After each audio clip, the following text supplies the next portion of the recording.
Well, thank you very much. It's for me an enormous pleasure to be in Pembroke College, and I'm extremely grateful for the generosity with which I was yesterday distinguished by your honorary doctorship. And I want to really express my enormous gratitude, but always to tell you that I was very happy with this gesture, because it's great to be honorary doctor of such a fantastic institution.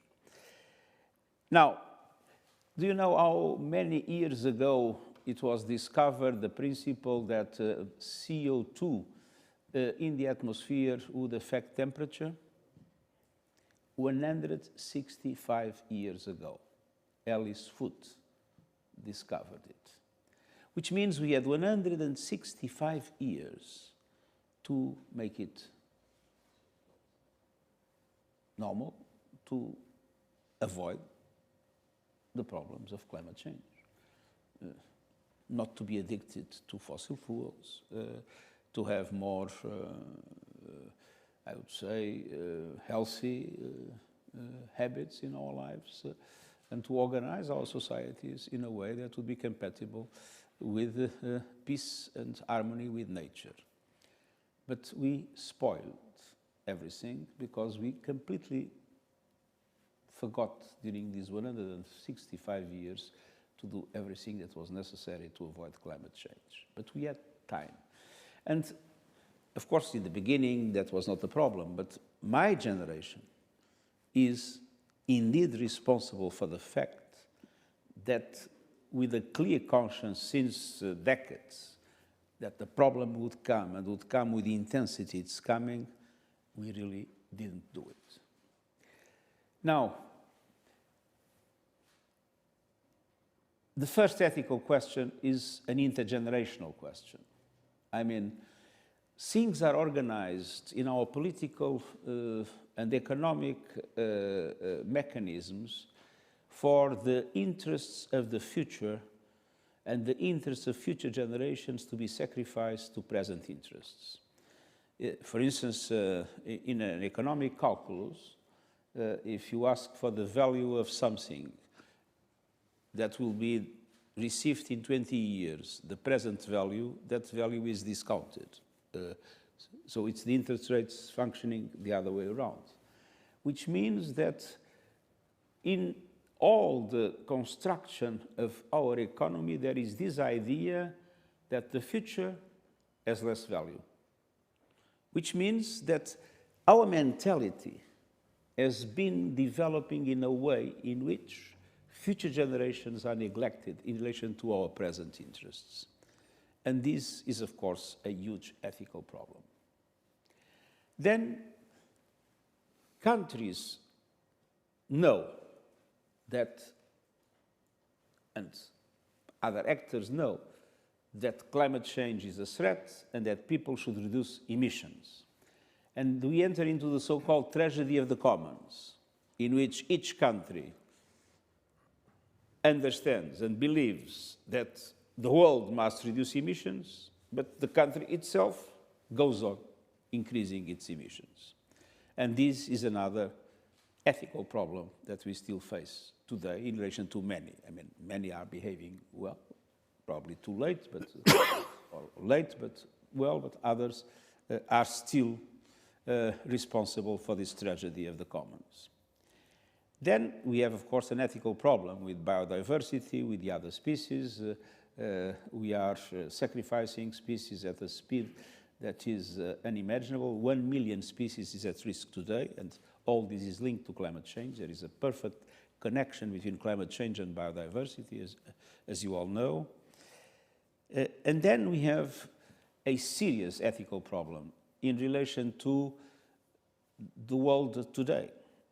Those that have more contributed to climate change are not those that are suffering the biggest impacts, the developed world versus small island development states or countries in Africa that are being devastated by drought and desertification. And there was not the conscience that this injustice should be repaired by overwhelming support from the polluters to the victims of pollution. And indeed, until now, there has been very little financial support to developing countries for them to be able to adapt their societies, their communities, to make them resilient, to limit the impacts of climate change. And two of the serious problems that we are discussing in Glasgow, but we are not yet there, is that the developed countries were not able until now to meet the commitment they made in Paris, and they had already made 10 years before, that they would give $100 billion to developing countries for climate action. And even now, the last proposal is we didn't do it in 2020, 2021, we will probably not do it in 2022, but we will do it in 2023, and then we'll compensate. And as you can imagine, the developing countries do not like to hear this. And then there has been reluctance in many to understand that this money needs to be given not only for these countries to reduce their emissions, but also for adaptation, to limit the dramatic impacts that are already existing. Now, imagine a country in Africa. That country has no vaccines. That country has not received significant amount of resources in relation to the recovery. Developed countries are spending about 28% of their GDP in the recovering of their economies. Least developed countries, only 2%, of a much smaller GDP. The liquidity and the debt problems that they have not been solved. And so they are victims of lack of vaccines, victims of lack of financial resources for recovery, and victims of climate. So there is a basic global injustice, there is a basic global inequality that is a very serious ethical problem of our societies, and especially of all of us that live in the developed world. So, responsibility towards future generations, I hope it will be in the center of the reforms we are now trying to introduce in the United Nations. Responsibility towards nature and towards the biodiversity, making peace with nature. Responsibility in relation to correcting the dramatic injustices that are now taking place due to climate change between developed and developing countries, between men and women. Women are suffering much more than men, the impacts of climate change, and other levels of inequality that we know in the world. So climate change is indeed a serious ethical problem.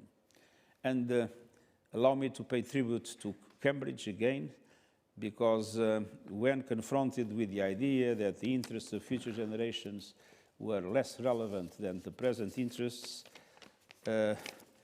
Frank Ramsey said, "The idea that future generations count for less is ethically indefensible and arises merely from a weakness of the imagination." So Cambridge, once again, has the key to all the ethical problems that we are discussing.